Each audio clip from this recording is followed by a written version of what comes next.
Buenas noches, yo soy Lady Gabu y les doy la bienvenida a Perturbador, donde los monstruos no salen de la ficción, sino del expediente. Aquí el horror es real y tiene nombre. Hoy, en Perturbador, el caníbal de Roterburgo, el hombre que quiso ser comido. Comenzamos. No todos los crímenes comienzan con un grito. Algunos empiezan con una conversación tranquila, escrita desde una computadora común, en una habitación cualquiera, en una ciudad aparentemente normal.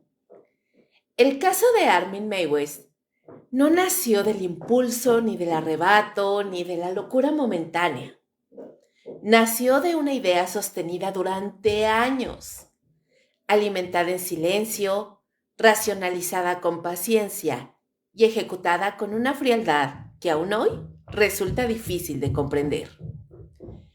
A finales de los años 90, mientras el mundo comenzaba a habituarse a Internet como un espacio de encuentro, de anonimato y de libertad, también se abrió una puerta oscura.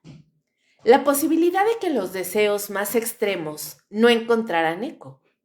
No en la clandestinidad de un callejón, sino en foros, correos electrónicos y salas de chat donde nadie preguntaba demasiado y nadie juzgaba, al menos no al inicio.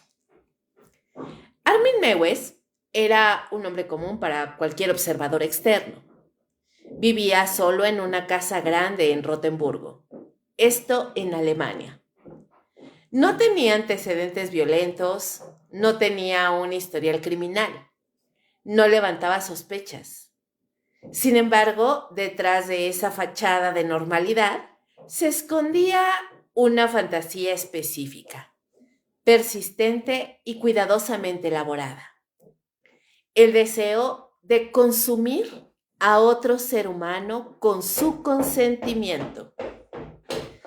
Este caso no trata únicamente de canibalismo, trata de voluntad, de consentimiento, de soledad, de obsesión y de los vacíos legales y morales que dejaron a la sociedad alemana y al mundo entero sin respuestas claras cuando la verdad salió a la luz. Porque durante años nadie pudo responder con certeza una pregunta inquietante. ¿Puede existir un asesinato cuando la víctima pidió morir? La historia de Meiwes no se puede entender sin mirar su infancia, su aislamiento emocional, su relación con la ausencia, ni sin analizar cómo Internet se convirtió en el catalizador perfecto para que una fantasía privada se transformara en un acto irreversible.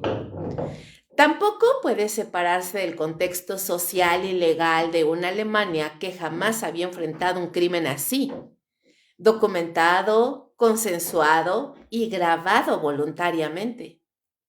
Lo más perturbador de este caso no es solo lo que ocurrió, sino cómo ocurrió.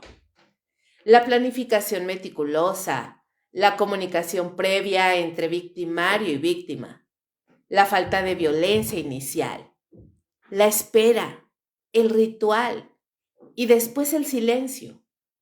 Un silencio que duró años hasta que la historia emergió de manera fragmentada, obligando a jueces, psiquiatras y criminólogos a replantear los límites entre el deseo, la enfermedad mental y el crimen.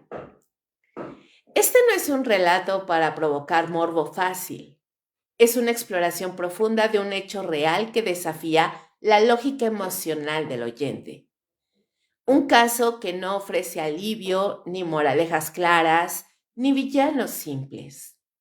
Aquí no hay monstruos evidentes ni héroes, solo personas reales atrapadas en una red de decisiones extremas, consecuencias irreversibles y una pregunta que permanece incómodamente abierta. ¿Qué ocurre cuando alguien encuentra exactamente lo que estaba buscando y ese hallazgo destruye todo?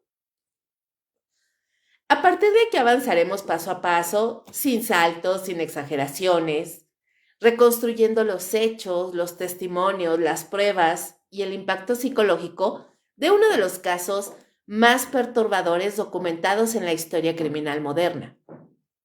Y cuando terminemos, es probable que no te sientas aliviado. Ese es precisamente el punto. La semilla del vacío. La historia de Armin Meiwes no puede entenderse sin regresar al origen, a un terreno silencioso donde no hubo violencia visible, pero sí una ausencia constante. Armin nació en 1961 en Alemania Occidental, en un contexto familiar que desde afuera parecía estable. Sin embargo, esa estabilidad era superficial.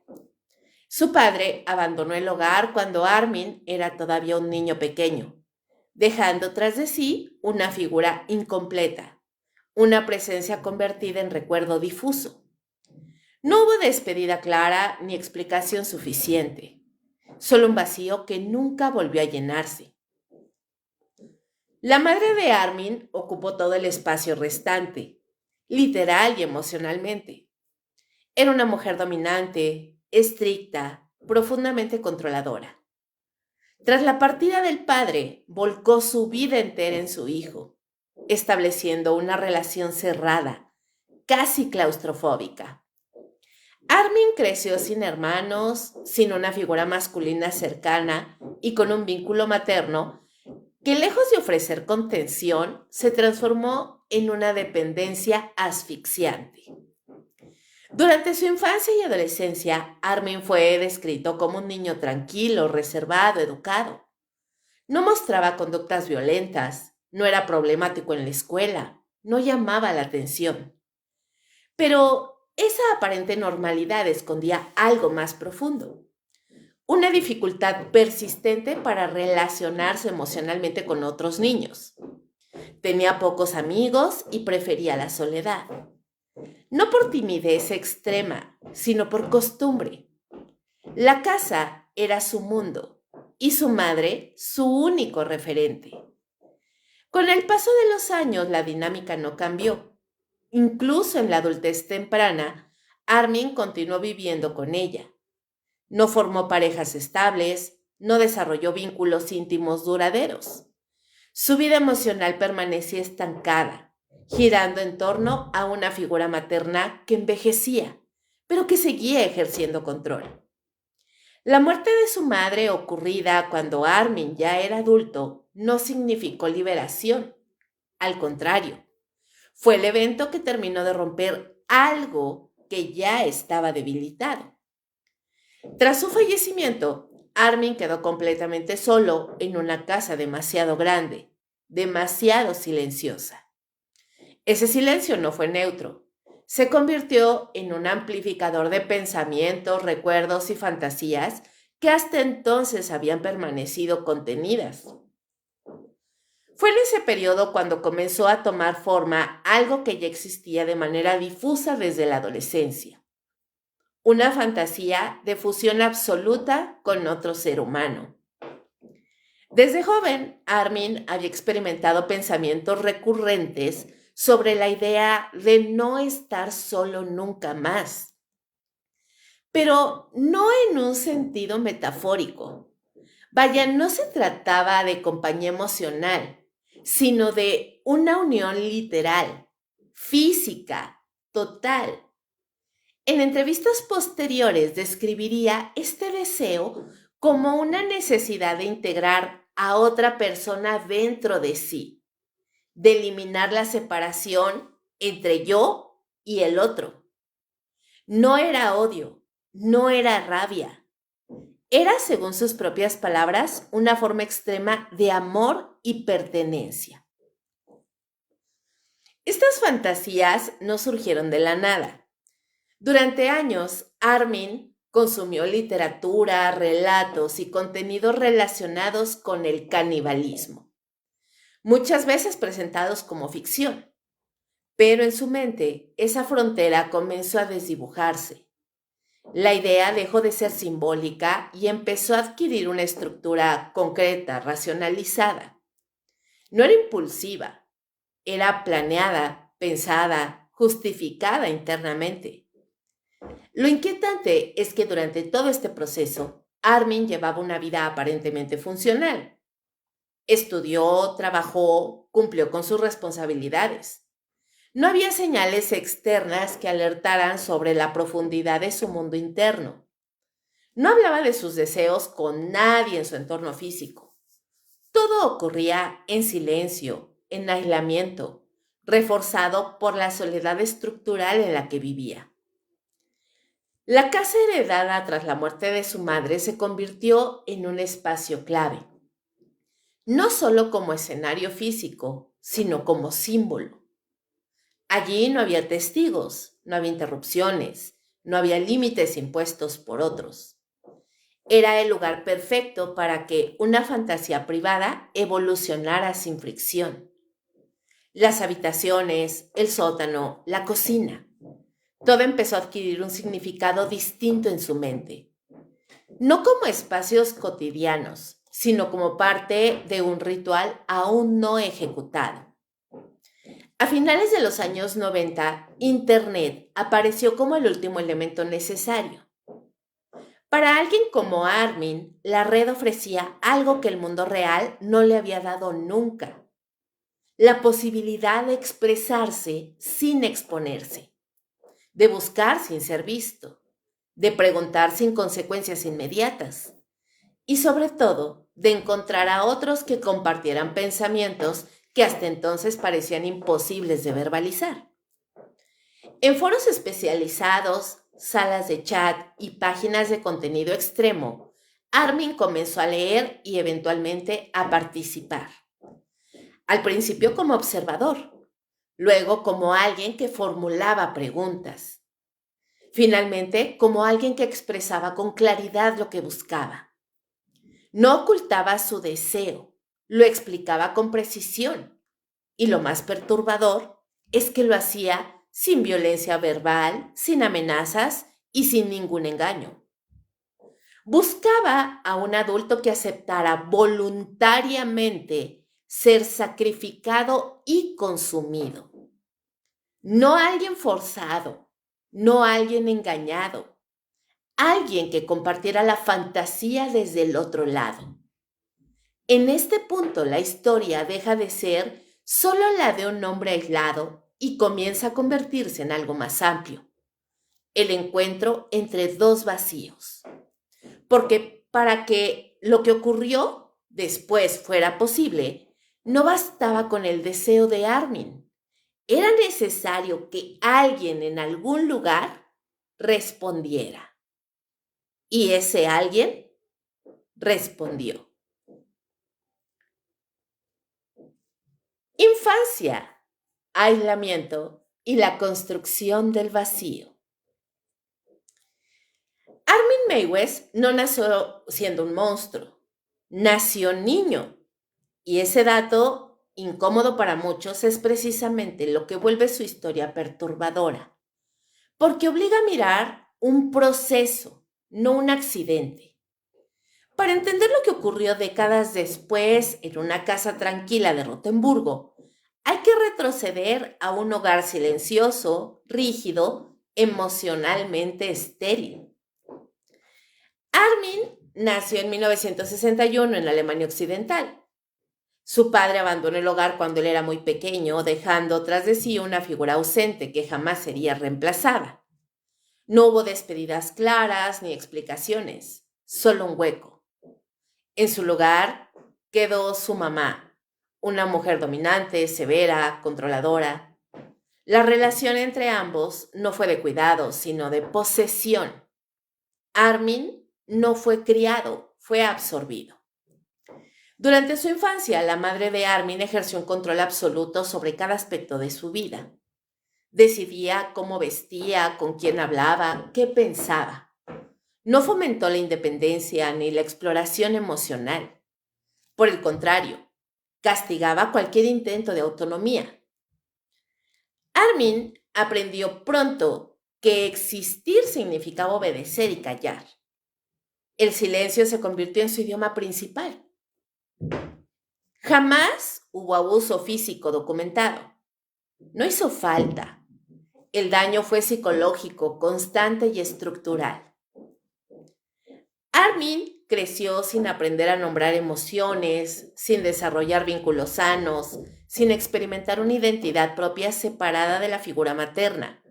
Vivía para ella, y cuando ella estaba presente, él desaparecía. En la escuela era un niño retraído, no generaba conflictos, pero tampoco amistades. Pasaba desapercibido como si ya estuviera entrenándose para no ser visto. Los maestros lo describían como correcto, callado, ausente. Nadie sospechó nada, porque el peligro no gritaba, se estaba gestando en silencio. La casa donde vivían reforzaba ese aislamiento. Era una casa antigua, pesada, cargada de historia. No era un lugar cálido, era un espacio de encierro emocional. Armin pasaba largas horas solo, encerrado en su habitación, leyendo, imaginando, construyendo mundos internos. Mundos donde el control ya no lo tenía su madre. Mundos donde él decidía. Fue en esos años cuando comenzaron a aparecer fantasías extrañas. No violentas aún, pero sí profundamente simbólicas. Fantasías de fusión, de unión absoluta, de no estar solo nunca más. Armin no imaginaba relaciones, imaginaba posesión total. No deseaba compañía, deseaba absorción. El abandono del padre dejó una marca profunda. Armin desarrolló una obsesión temprana con la idea de un hermano mayor idealizado. En su mente esa figura representaba protección, permanencia, pertenencia. No alguien que lo amara desde afuera, sino alguien que existiera con él, dentro de él.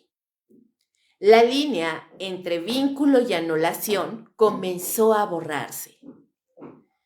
Durante la adolescencia, mientras otros jóvenes exploraban relaciones, sexualidad y límites, Armin permaneció emocionalmente congelado. No desarrolló relaciones románticas reales. No aprendió a negociar deseos ni frustraciones. Todo ocurría dentro de su cabeza, sin contraste con la realidad. Y cuando la imaginación no encuentra fricción, se vuelve peligrosa. La muerte de su madre años después no lo liberó, lo dejó vacío. Durante décadas, ella había sido su mundo, su cárcel y su estructura. Cuando desapareció, Armin no supo qué hacer con la libertad. La casa quedó en silencio, un silencio aún más denso que antes. Y en ese silencio las fantasías comenzaron a intensificarse. Sin la figura que lo contenía, aunque fuera de forma tóxica, Armin se enfrentó por primera vez a sí mismo. Y lo que encontró no fue identidad, sino un abismo. No sabía quién era, no sabía cómo vincularse. Solo sabía una cosa: no quería estar solo nunca más. Fue entonces cuando sus pensamientos empezaron a cruzar una frontera peligrosa. La fantasía dejó de ser solo simbólica. Empezó a adquirir forma concreta. La idea de consumir a otra persona, de hacerlo parte de sí, de manera literal. Esta comenzó a aparecer como una solución, no como un acto de violencia, sino como un acto de unión eterna. Este detalle es crucial. Armin Meiwes no se percibía a sí mismo como un depredador. En su mente no había crueldad, había lógica. Una lógica deformada, pero coherente dentro de su mundo interno. Para él, la idea de matar y consumir no era destrucción, sino permanencia. No era odio, era apego absoluto. Mientras el mundo avanzaba, Armin permanecía estancado. Trabajó, cumplió funciones sociales básicas, pasó desapercibido. Nadie veía nada extraño, porque el horror no siempre se manifiesta en gestos visibles. A veces se cocina lentamente en personas que parecen perfectamente normales. La llegada de Internet fue el punto de inflexión, no porque creara el deseo, sino porque le dio un lenguaje y un espacio. Por primera vez, Armin descubrió que no estaba solo en sus pensamientos, porque había foros, comunidades, personas que hablaban de fantasías extremas sin ningún juicio. El aislamiento se rompió y con él el último freno. Pero eso aún no es el crimen. Eso viene después. Antes hay que entender esto. Armin Meiwes fue el resultado de una infancia sin límites emocionales, sin vínculos sanos, sin herramientas para procesar el abandono. No fue excusa, fue contexto. Y el contexto importa, porque muestra cómo algo sí se puede gestar sin que nadie lo note. El monstruo no apareció de la nada. Se construyó lentamente, en silencio, durante años. La fantasía toma forma: deseo, consentimiento y distorsión moral. Durante años, las ideas de Armin Meiwes permanecieron encerradas en su mente. No eran impulsos repentinos ni arrebatos emocionales. Eran pensamientos elaborados, repetidos, pulidos con el tiempo. Fantasías que no desaparecían, sino que maduraban. Con la llegada de Internet, esas fantasías encontraron algo que nunca había tenido: validación externa. A finales de los años 90, Meiwes comenzó a explorar foros en línea dedicados a prácticas extremas: sadomasoquismo, fetichismos y deseos prohibidos. No entró como un intruso, entró como alguien que había esperado ese espacio toda su vida. Por primera vez podía nombrar lo que pensaba sin ser interrumpido por el rechazo inmediato. Y lo más perturbador es que encontró personas que no se alejaron. En esos foros el lenguaje era ambiguo. Se hablaba de dominación, de entrega total, de sacrificio. Hablaba de alguna forma de palabras que podían interpretarse como metáforas o como algo más literal. Meiwes comenzó a participar con cautela. Al principio solo observaba. Luego escribió mensajes. No describía violencia gratuita, describía un anhelo: el deseo de consumir a otro ser humano con su consentimiento, como una forma de unión absoluta. Ese matiz es esencial. Armin no buscaba una víctima al azar. No quería cazar. Quería que alguien aceptara. En su mente, el consentimiento transformaba el acto en algo distinto, casi ritual. No se veía a sí mismo como un asesino, sino como alguien que cumplía un acuerdo. Esta distorsión moral fue clave para que pudiera avanzar sin sentir culpa inmediata. Con el tiempo, sus mensajes se volvieron más explícitos. Escribía anuncios detallados, describiendo exactamente lo que buscaba: un hombre adulto dispuesto a ser sacrificado y consumido voluntariamente. No prometía dinero, no ofrecía recompensas materiales, ofrecía significado, ofrecía trascendencia. Y eso, para ciertas personas en estados emocionales extremos, fue suficiente. Durante meses recibió respuestas que no prosperaron. Algunos se asustaban, otros fantaseaban, pero no querían concretar. Meiwes esperaba, tenía paciencia. No estaba impulsado por urgencia, sino por certeza. Para él, esto no era una locura pasajera, era un destino. Es importante entender el contexto psicológico de quienes respondían a esos anuncios. Muchos eran hombres solitarios, deprimidos, con historias de abandono, bajo autoestima o deseos autodestructivos. El foro funcionaba como un espacio donde esas pulsiones podían expresarse sin filtros. Allí la idea de desaparecer, de dejar de existir como individuo, podía transformarse en algo casi poético. Cuando finalmente encontró a alguien dispuesto a ir más allá de las palabras, Mae West creyó haber hallado la confirmación definitiva de su lógica. Si alguien aceptaba voluntariamente, entonces no estaba haciendo daño. Esa fue la mentira que se repitió hasta creerla por completo. El acuerdo entre ambos fue detallado. Se intercambiaron correos, se discutieron límites, se habló del procedimiento. No hubo engaño. Y esa transparencia es paradójicamente una de las partes más perturbadoras de este caso. No hubo improvisación. Todo fue planeado con calma quirúrgica. Y aquí es donde la fantasía deja de ser abstracta. Cuando el deseo se traduce en acciones concretas, el cerebro ya no opera solo en el terreno simbólico. Cruza una línea. Y una vez cruzada, no hay retorno psicológico. Mae West no estaba improvisando un crimen. Estaba ejecutando una idea que había construido durante décadas. El día acordado, la casa de Rotemburgo no parecía un escenario de horror. Era una vivienda común en un vecindario tranquilo. No había gritos, ni forcejeos, ni señales externas de violencia.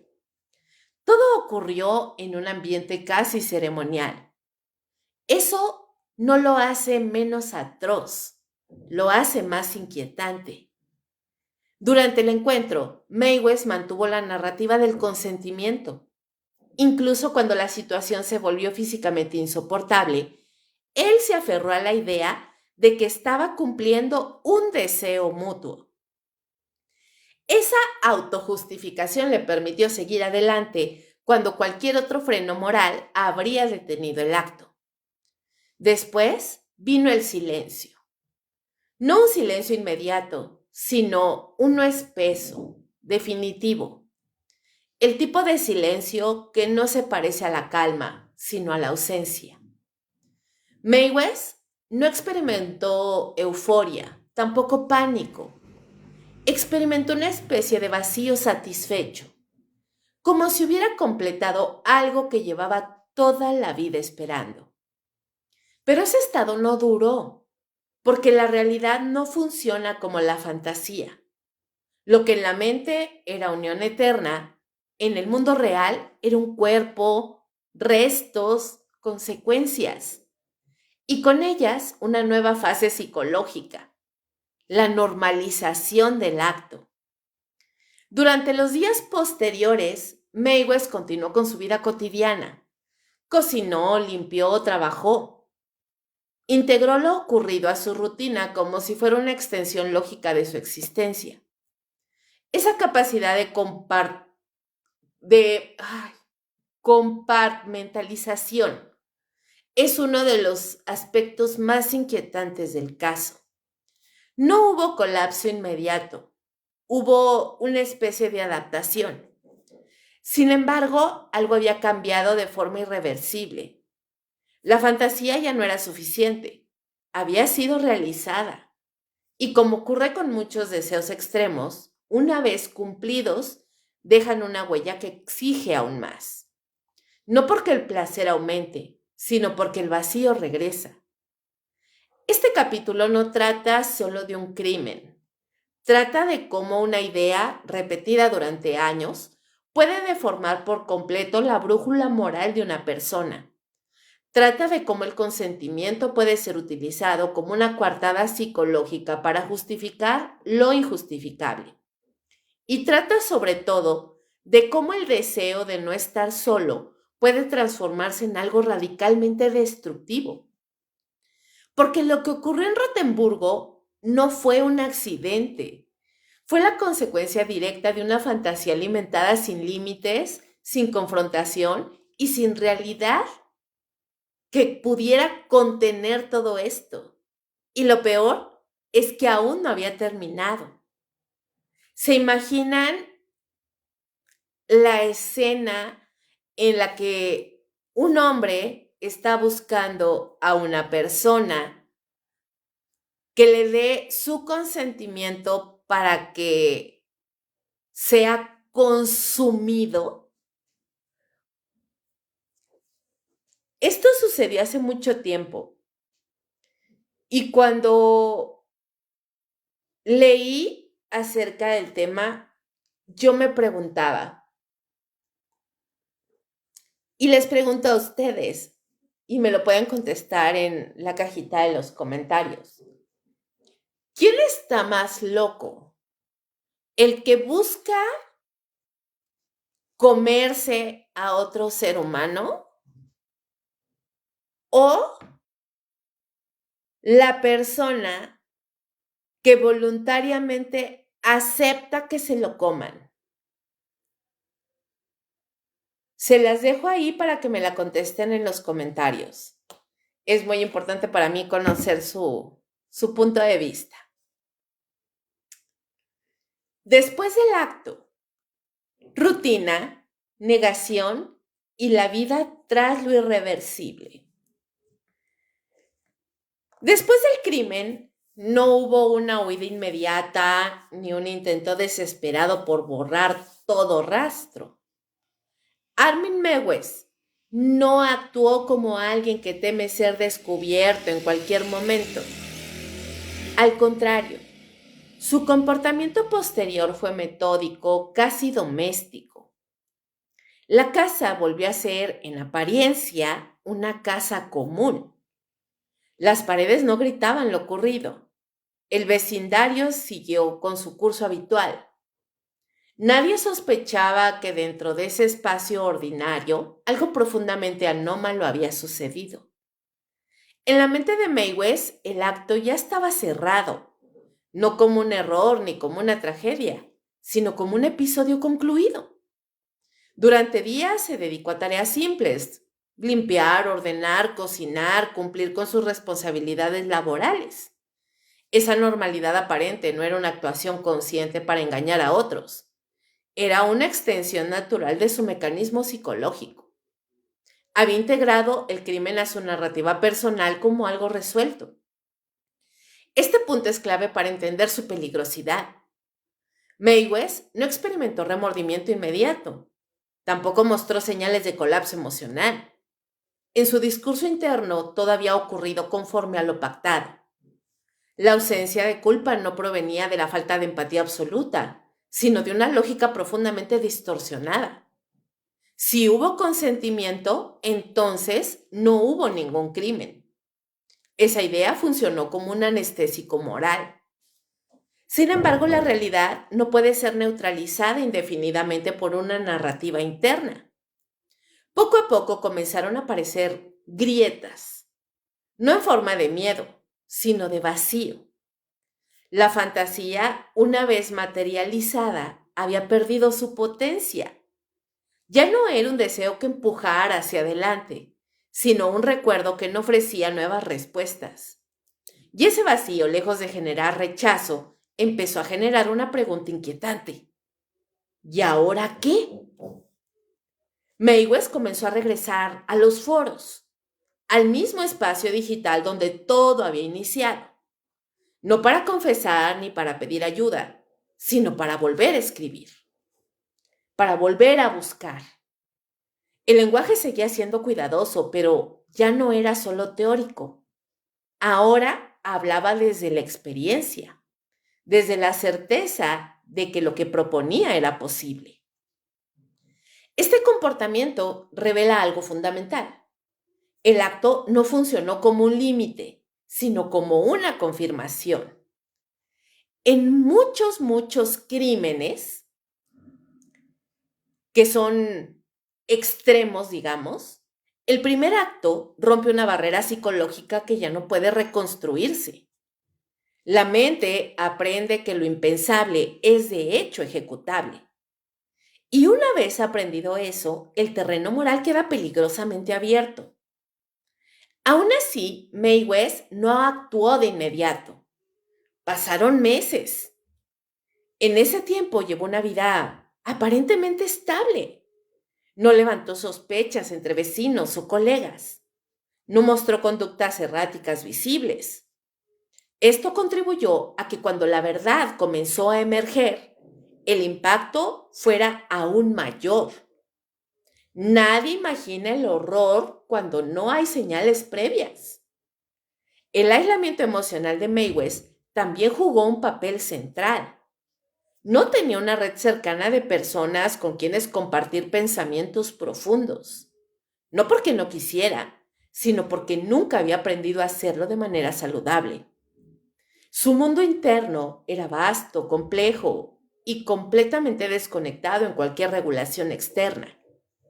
En ese vacío racional, las fantasías no encontraban resistencia. Con el tiempo, algunos usuarios de los foros comenzaron a notar algo inquietante en sus mensajes. Había un tono distinto, menos especulativo, más seguro. Algunos se retiraron, otros preguntaron, y unos pocos, alarmados, decidieron denunciar lo que estaban leyendo. No fue un acto inmediato ni tampoco unánime, pero fue suficiente para activar una cadena de eventos. Las autoridades al principio no tomaron los reportes con la seriedad que el caso merecía. El contenido era extremo, sí, pero se movía en una zona gris. Adultos, consentimiento, lenguaje ambiguo. No había una denuncia directa de desaparición asociada de inmediato. Ese retraso permitió que la situación se prolongara más de lo que debería. Cuando finalmente se estableció una conexión clara entre los mensajes y una persona real desaparecida, el caso cambió por completo. La normalidad de la vida de Mae West comenzó a resquebrajarse desde afuera, no por su propia conciencia, sino por la intervención del mundo real. La fantasía ya no estaba contenida en su mente o en la pantalla. Ahora era un asunto legal, social y moral. El arresto no fue violento, no hubo persecución ni resistencia. Incluso Mae West cooperó, respondió preguntas, mostró disposición para explicar y lo hizo con una calma que desconcertó a los investigadores. No hablaba como alguien acorralado, sino como alguien convencido de que podía hacerse entender si se le escuchaba con atención. Durante los primeros interrogatorios, insistió en el consentimiento como eje central. Relató los hechos sin adornos ni dramatismo. No buscaba provocar. Tampoco parecía comprender por qué su versión no era suficiente. Esa desconexión entre su lógica y la de la sociedad fue uno de los elementos más perturbadores de este caso.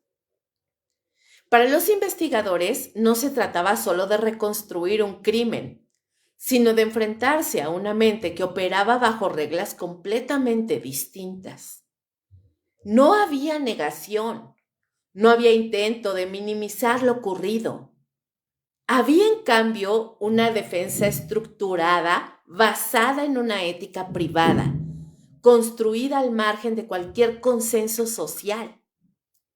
La detención marcó el fin de la rutina, pero no el fin del conflicto psicológico. Mae West no colapsó al ser encarcelado, tampoco expresó alivio. Entró en una nueva fase, la confrontación entre su mundo interno y una realidad que por primera vez no podía controlar ni reinterpretar a su favor. Este capítulo no trata solo del después en términos cronológicos. Trata del después emocional, psicológico y moral. De lo que ocurre cuando alguien cruza un límite absoluto y descubre que el mundo no se reorganiza para justificarlo. que las reglas externas siguen existiendo, incluso cuando han sido ignoradas durante años. Lo ocurrido en Rotemburgo no terminó con el acto en sí. Apenas había comenzado su verdadero impacto, porque el crimen no solo dejó una ausencia física, sino una pregunta que incomodó a jueces, a psicólogos y a la sociedad entera. ¿Qué sucede cuando el consentimiento se usa para justificar lo impensable? Esa pregunta marcaría todo lo que vendría después. El juicio imposible. Cuando la ley no sabe nombrar el horror. El caso de Armin Meiwes no solo sacudió la opinión pública, descolocó por completo al sistema judicial alemán. Desde el inicio, fiscales, jueces y abogados se enfrentaron a un problema inquietante. No existía un precedente claro para juzgar algo así. El crimen era real, el cuerpo había sido destruido, el responsable estaba identificado, pero el marco legal parecía insuficiente para contener lo ocurrido. El eje del conflicto era el consentimiento, porque Meiwes insistía con una serenidad casi académica en que la víctima había participado de forma voluntaria. Presentó correos, mensajes, registros digitales. Todo indicaba que el encuentro había sido planeado, acordado y deseado por ambas partes. Para la ley, esto habría una grieta peligrosa. ¿Puede una persona consentir su propia muerte? Y si lo hace, ¿ese consentimiento tiene algún valor jurídico? El primer juicio comenzó en 2003. Desde el primer día quedó claro que no sería un proceso ordinario. La sala estaba cargada de tensión, no solo por la naturaleza del crimen, sino por la sensación de que cualquier decisión sentaría un precedente incómodo. La prensa internacional observando con atención. El mundo entero parecía inclinarse sobre ese tribunal, esperando una respuesta que nadie sabía formular. La defensa argumentó que no hubo asesinato en el sentido tradicional, que no existió coerción, engaño ni violencia inesperada, que ambos adultos habían actuado conforme a sus deseos por aberrantes que parecieran. En su lógica, Meiwes no era un asesino, sino un participante de un acto consensuado que terminó en muerte. Una muerte solicitada. La fiscalía, por su parte, sostuvo que el consentimiento no podía aplicarse a la aniquilación del propio cuerpo, que aceptar ese argumento abriría la puerta a justificar cualquier atrocidad bajo la excusa de la voluntad individual. Para ellos, el caso no era solo sobre Meiwes, sino sobre los límites éticos que sostienen a una sociedad. Los peritos psicológicos jugaron un papel central. Algunos describieron a Meiwes como un hombre con graves distorsiones emocionales, pero plenamente consciente de sus actos. No estaba fuera de la realidad, no deliraba, sabía exactamente lo que hacía. Otros señalaron una estructura psíquica marcada por la soledad extrema, la dependencia afectiva y una fantasía llevada al extremo como mecanismo de supervivencia emocional. Nada de eso resolvió el dilema central, por supuesto, porque Meiwes no encajaba en la figura clásica del asesino impulsivo ni del psicópata carente de emociones, tampoco en la del enfermo mental incapaz de comprender la realidad. Era, para incomodidad de absolutamente todos, un hombre funcional que había cometido algo imposible de asimilar. El veredicto inicial fue recibido con incredulidad. Meiwes fue condenado por homicidio culposo y profanación de cadáver, con una pena de 8 años y medio de prisión. Para muchos, la sentencia resulta escandalosamente leve. Para otros, fue una consecuencia lógica de un vacío legal. En cualquier caso, dejó una sensación amarga. Algo no había sido resuelto. La reacción social fue inmediata. Protestas, editoriales furiosos, debates éticos encendidos. La pregunta se repetía una y otra vez. ¿Cómo podía alguien que había cometido un acto tan extremo recibir una condena que parecía ignorar la magnitud del horror? El sistema judicial, presionado, tuvo que revisar el caso por segunda ocasión. En 2005, el juicio fue reabierto. Esta vez el enfoque cambió. Se introdujo un elemento crucial: el placer sexual como motivación principal. La fiscalía argumentó que el consentimiento quedaba invalidado si el acto se realizaba para obtener satisfacción personal mediante la muerte de otro. Esa reinterpretación permitió reclasificar el crimen como asesinato. El segundo juicio fue más duro, más directo. Ya no se debatía solo la legalidad del consentimiento, sino la intención profunda detrás del acto.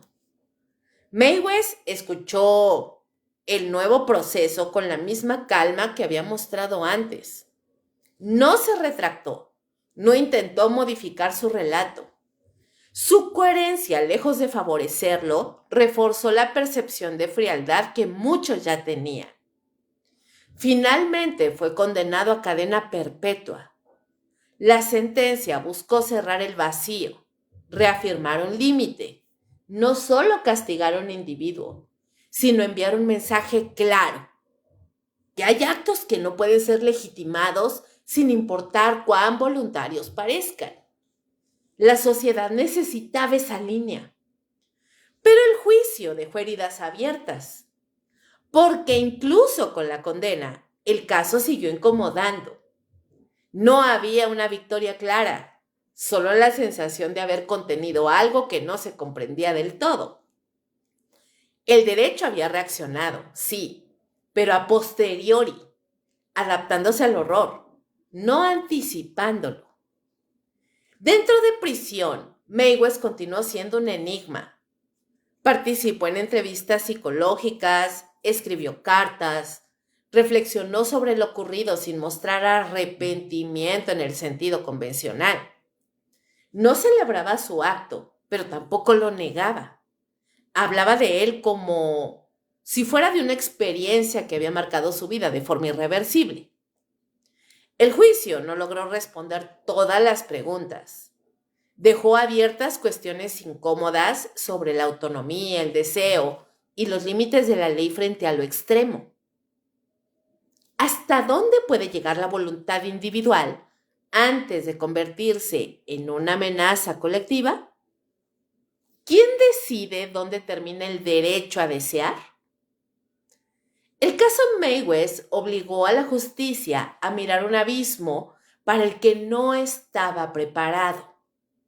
Y aunque dictó una sentencia firme, lo que quedó flotando fue una inquietud persistente: la certeza de que hay horrores que no se ajustan a ninguna categoría existente.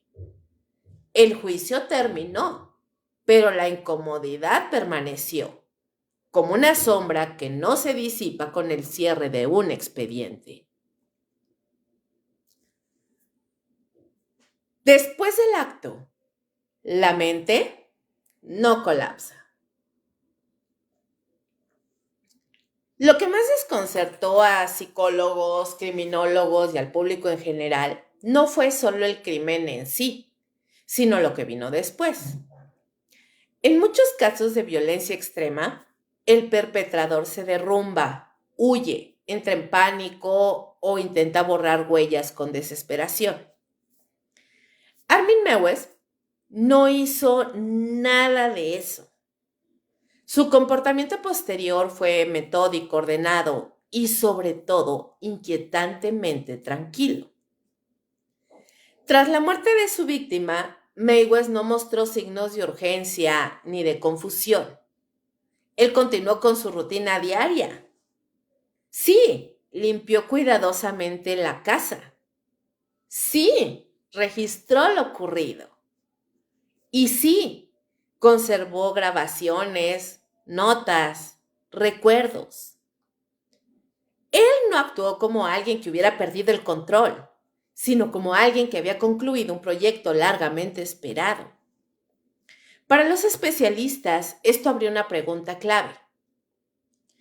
¿Qué tipo de mente no se rompe después de cruzar un límite tan absoluto? Durante las evaluaciones psicológicas, Meiwes se mostró cooperativo, articulado y reflexivo. No negaba los hechos. No intentaba justificarse con excusas infantiles ni con delirios místicos. Hablaba de su acto como de una culminación emocional. Para él, la experiencia no fue caótica, fue coherente con una fantasía que había acompañado toda su vida. Desde la infancia, Meiwes había construido un mundo interior marcado por la ausencia. Creció sin su papá, con una mamá dominante, emocionalmente invasiva. La casa familiar, grande, silenciosa, pues se convirtió en el espacio de soledad prolongada. Allí aprendió a refugiarse en la imaginación como mecanismo de supervivencia. Los expertos coinciden en que su fantasía caníbal no surgió de la nada.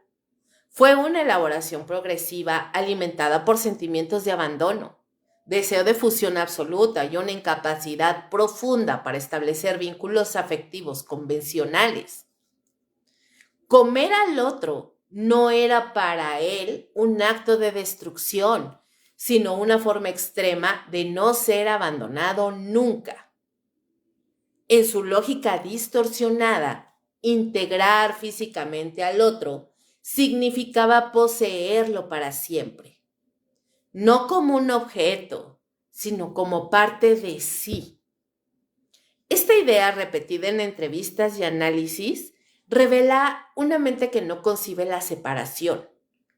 Amar para Meiwes implicaba eliminar la posibilidad de pérdida. Lo perturbador es que esta lógica no se presenta envuelta en delirio psicótico. Meiwes sabía que lo que hacía era ilegal.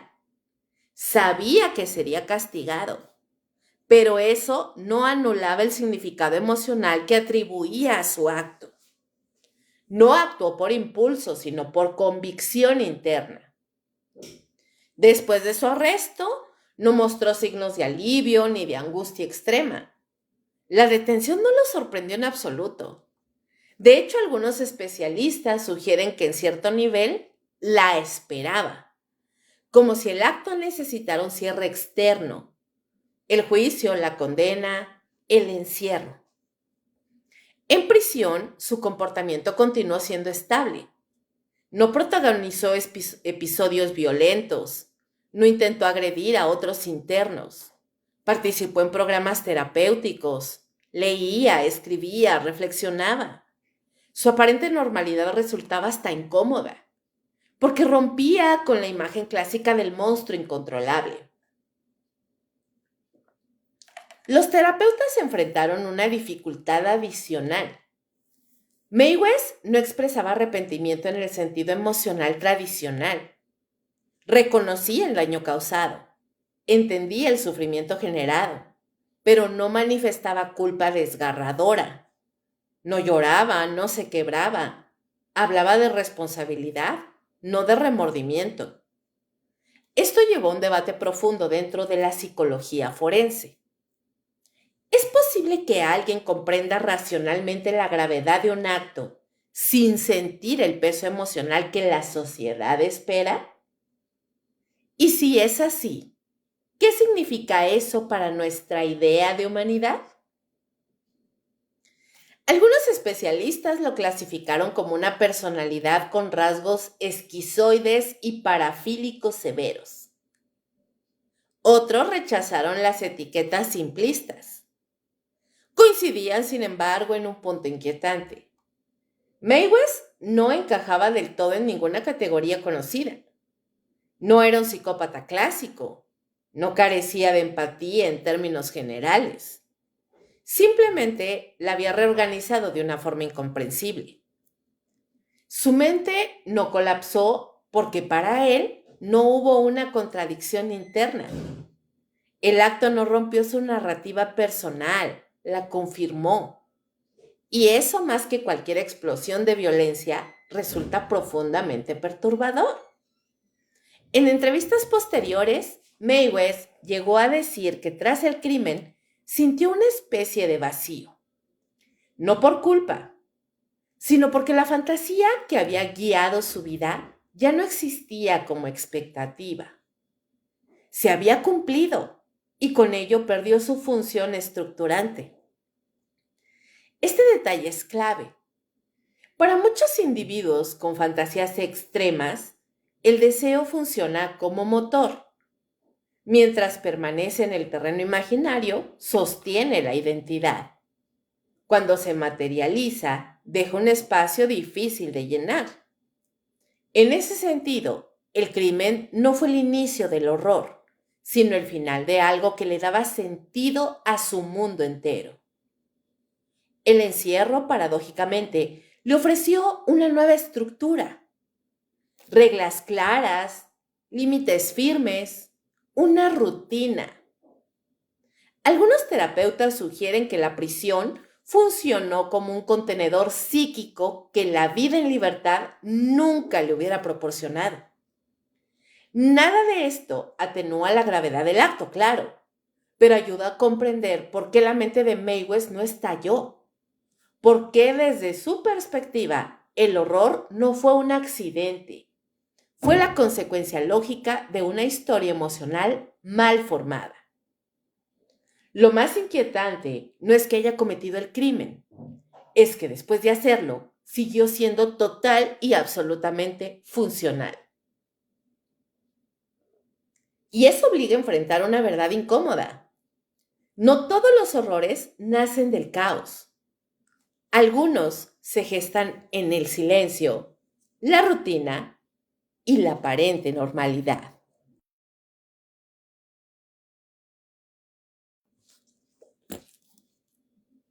El eco cultural, cuando el horror deja de ser excepcional.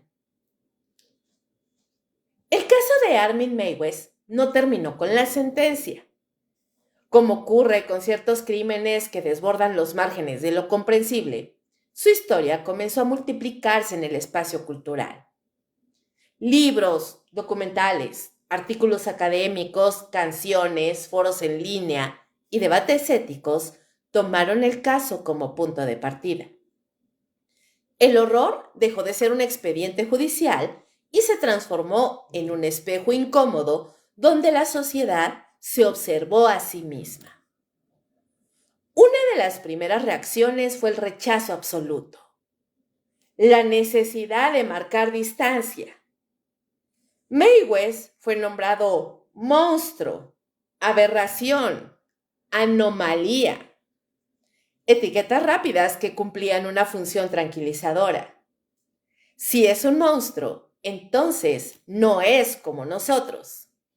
Si es una excepción, entonces el sistema sigue siendo seguro.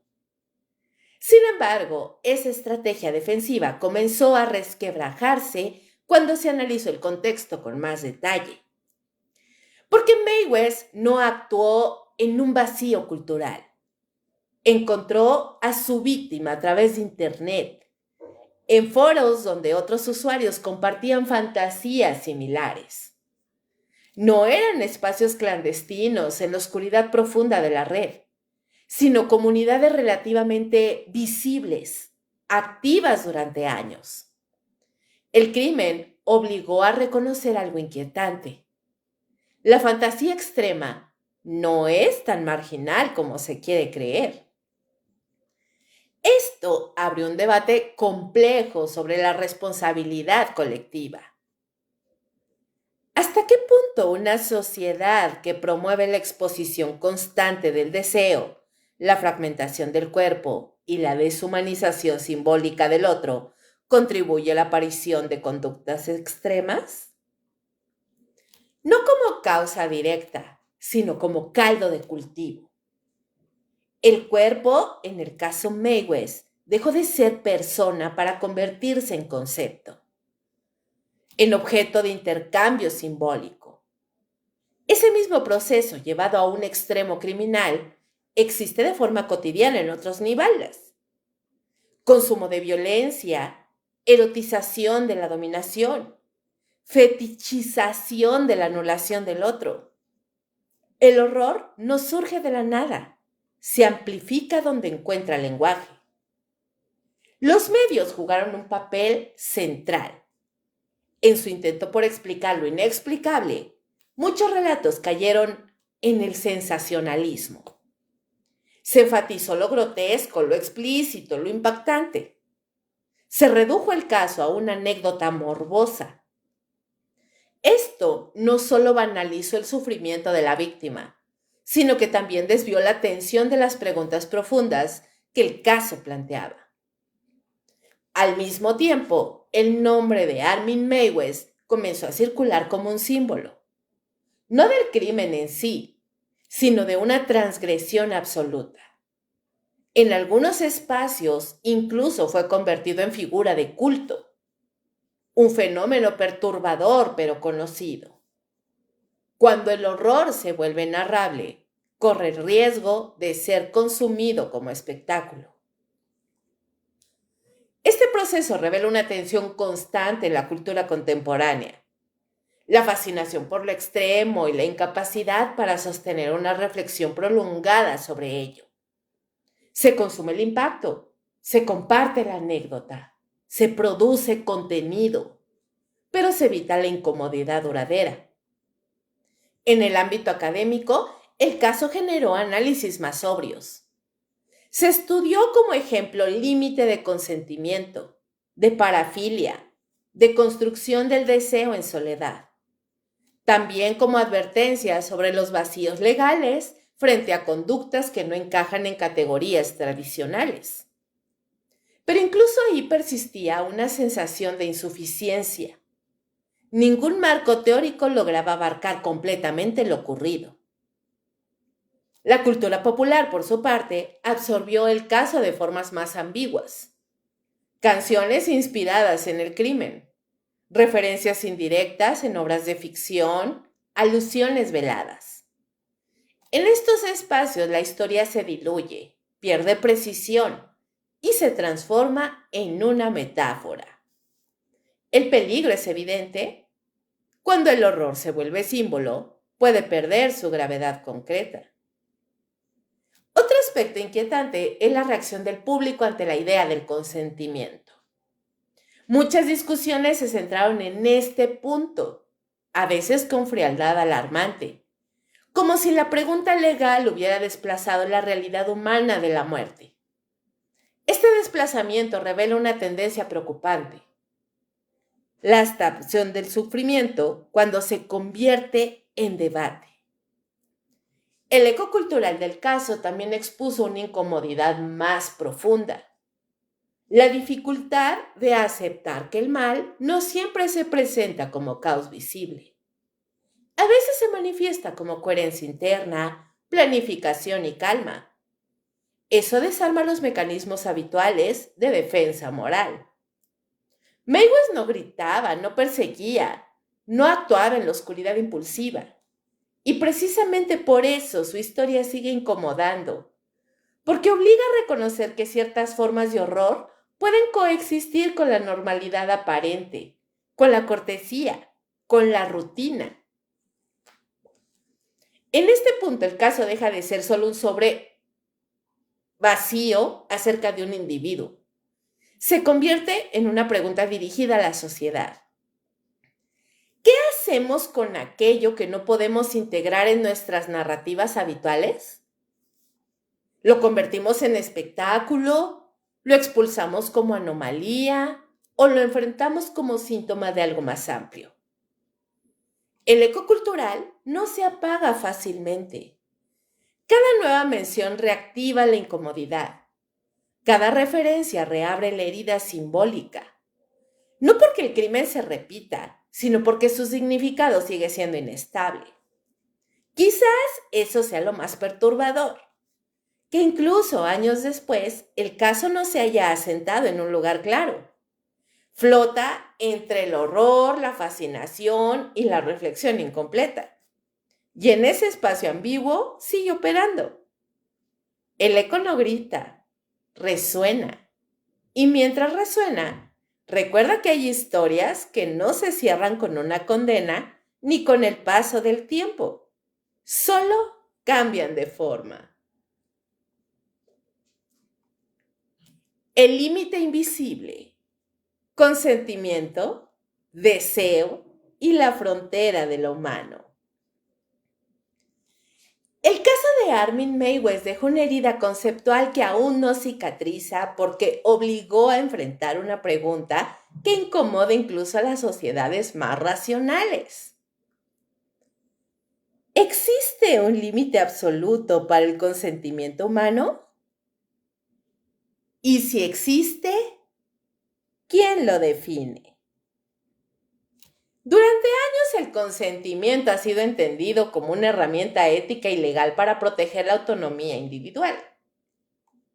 Si dos adultos concuerdan algo de manera libre, informada y sin coacción, el acto suele considerarse legítimo, incluso si resulta extraño, riesgoso o moralmente cuestionable. El problema surge cuando el objeto del consentimiento es la propia aniquilación. En el caso Meiwes, el deseo no era unilateral. No se trataba de un depredador que engañó o forzó a su víctima. Ambos compartían una fantasía extrema, discutida con detalle, documentada, planeada durante semanas. De un lado, había alguien que quería comerse a un ser humano. En la otra parte, era el ser humano que deseaba ser consumido por otra persona. Este dato no reduce el horror, pero lo vuelve más complejo, porque desplaza la pregunta del ¿qué pasó? Al ¿qué significa que alguien quiera eso? Aceptar que una persona puede desear su propia destrucción obliga a revisar nociones básicas sobre libertad, dignidad y salud mental. ¿Es el deseo siempre una expresión auténtica del yo? ¿O puede ser el síntoma de una fractura profunda que invalida cualquier noción de elección libre? Los defensores de la autonomía radical sostienen que negar el consentimiento en estos casos es una forma de paternalismo. Argumentan que si alguien comprende plenamente las consecuencias y aún así decide, la sociedad no debería intervenir. Pero esta postura tropieza con un punto crítico. La muerte elimina cualquier posibilidad de retractación. No hay corrección posible. No hay aprendizaje posterior. El acto cancela al sujeto que consintió. Desde la ética, muchos filósofos coinciden en que hay decisiones que, aun siendo voluntarias, no pueden ser legitimadas porque destruyen el fundamento mismo de la autonomía. La libertad para existir necesita continuidad. Cuando una decisión elimina esa continuidad, deja de ser solo una elección personal y se convierte en un problema colectivo. El caso Meiwes expuso esta paradoja con brutal claridad. La ley tuvo que reconocer que permitir este tipo de consentimiento abriría una grieta muy peligrosa, no solo en términos de homicidio, sino en prácticas donde el deseo de autodestrucción podría ser explotado, incentivado o incluso hasta normalizado. Otro elemento inquietante es la forma en que el deseo se construyó. Tanto Meiwes como su víctima desarrollaron su fantasía en aislamiento, alimentados por espacios digitales que reforzaban y validaban ideas extremas sin un contrapeso humano real. No hubo un entorno que cuestionara, contuviera o problematizara ese deseo, solo espejos que lo amplificaban. Esto lleva a una reflexión más amplia sobre la responsabilidad social en la era digital. Cuando comunidades enteras se organizan alrededor de fantasías autodestructivas, el límite entre acompañamiento y validación peligrosa se vuelve difuso. No se trata de censura, sino de reconocer que no todo deseo necesita ser confirmado para existir. El cuerpo en este contexto pierde su condición de sujeto y se convierte en territorio, algo que puede ser ofrecido, consumido y hasta eliminado. Esta cosificación extrema no surge de la nada. Es el extremo lógico de una cultura que en muchos niveles ya fragmenta el cuerpo en partes, funciones y usos.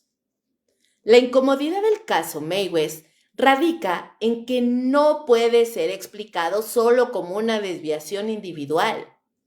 No basta con señalarlo como una anomalía. Su historia obliga a observar cómo ciertos discursos sobre libertad, deseo y consumo del cuerpo, llevados al límite, producen escenarios impensables. El clímax perturbador del caso no es el acto en sí, sino la constatación de que no hubo un momento claro de ruptura. Todo ocurrió dentro de una lógica interna consistente, y esa consistencia es lo que más inquieta, porque demuestra que el horror no siempre se anuncia con caos o violencia visible. A veces se presenta como acuerdo, planificación y calma. Aceptar esto no significa justificarlo. Significa reconocer que el mal puede adoptar formas que no encajan en nuestras categorías morales tradicionales. Y cuando eso ocurre, la reacción instintiva de expulsarlo como incomprensible resulta insuficiente. El caso deja una advertencia silenciosa. Cuando una sociedad absolutiza el deseo individual sin preguntarse por sus condiciones de origen, corre el riesgo de legitimar impulsos que nacen del vacío, la soledad o la fractura emocional. El deseo no siempre es libertad. A veces es una señal de que algo se ha roto. Al final, el límite invisible no está solo en la ley, está en la capacidad colectiva de sostener preguntas incómodas sin convertirlas en espectáculo ni en dogma. El caso Maywes no pide respuestas simples, exige incomodidad sostenida. Y quizá esa sea su herencia más perturbadora. Obligarnos a aceptar que hay fronteras que no se ven, pero que deben existir. No para reprimir el deseo, sino para proteger aquello que hace posible seguir siendo humanos. Hay historias que se cierran con una condena, un archivo judicial y una fecha final. El caso de Armin Maywes no es una de ellas. Aunque el sistema legal cumplió su función y el responsable fue encerrado, algo quedó abierto, suspendido en una zona incómoda de la conciencia colectiva. No es el morbo ni la anécdota extrema, es la pregunta que no encuentra descanso. Porque cuando el horror no surge del caos, sino de la coherencia interna, cuando no hay gritos ni huida, sino acuerdo, planeación y espera, el miedo deja de ser externo. Ya no vives solo en el monstruo, sino en la posibilidad de que ciertas ideas, bajo condiciones específicas, puedan crecer en silencio. El caso del caníbal de Rotemburgo no habla únicamente de un crimen, habla de soledad prolongada, de deseos que se incuban sin fricción humana, de identidades construidas en ausencia de límites reales. Habla de lo que ocurre cuando la imaginación no encuentra contención, cuando nadie devuelve una mirada que cuestione que interrumpa, que diga, esto no. No es una historia sobre hambre ni sobre violencia impulsiva. Es una historia sobre vínculo, sobre una forma deformada de amor que confundió posesión con fusión, cercanía con anulación.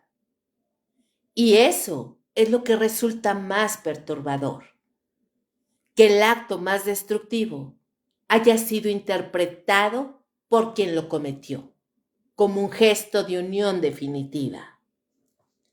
Después de conocer este caso, resulta imposible no mirar de otra forma ciertas palabras que usamos con ligereza. Libertad, consentimiento, deseo. El relato obliga a aceptar que no todas las elecciones nacen de la autonomía plena y que no todo acuerdo entre adultos es éticamente sostenible cuando su resultado borra la existencia misma de uno de ellos. El silencio que rodea este caso no es un vacío, es una presencia persistente, una incomodidad que aparece cuando se apagan las luces, cuando la mente intenta clasificar lo ocurrido y falla, porque no hay una categoría sencilla donde colocarlo. No basta con llamarlo locura, no alcanza con llamarlo maldad. Quizás lo más inquietante sea reconocer que esta historia no necesita repetirse para seguir siendo relevante. Su poder no está en la posibilidad de imitación, sino en la grieta que abre nuestra comprensión del límite humano. Nos recuerda que hay fronteras que no se ven, pero que sostienen todo lo demás. Al final, Armin Meiwes permanece encerrado. El expediente está cerrado, pero la pregunta sigue circulando silenciosa. ¿Qué sucede cuando una sociedad deja de preguntarse de dónde nacen los deseos y solo se limita a administrarlos cuando ya es demasiado tarde? Tal vez el verdadero horror no sea lo que ocurrió en aquella casa, sino lo que permitió que ocurriera sin interrupción durante años. La suma de soledades, la ausencia de fricción emocional, la ilusión de que todo deseo es válido solo porque existe. Esta historia no pide ser recordada por lo grotesco, pide ser recordada como advertencia, porque hay horrores que no se anuncian con violencia, sino con calma. Y cuando llegan, ya es tarde para mirar hacia otro lado. El caso termina, pero la incomodidad permanece. Y esa sensación, esa leve presión en el pecho y en el pensamiento, es la señal de que algo esencial fue tocado. Algo que no conviene olvidar. Y así concluimos este caso impresionante de Armin Meiwes, el caníbal de Rotemburgo. Espero que este caso les haya impactado e interesado tanto como a mí. Es un caso sin precedentes, aún al día de hoy. Y bueno, chicos, los invito a seguir el hilo del terror y lo inexplicable mañana a las 10 en punto de la noche, hora de México, en la hora macabra, en vivo por Facebook Live. Y les recuerdo que este capítulo y todos los anteriores están disponibles en mi canal de YouTube y Spotify, donde me pueden encontrar como Kaboom Podcast. Síganme y formen parte de esta comunidad siniestra. Y si quieren escuchar leyendas y cuentos cortos de terror y más, entren a mi canal de WhatsApp. Muchísimas gracias por acompañarme en esta emisión de Perturbador. Muy buenas noches y como siempre les deseo dulces pesadillas. ¡Chao, chao!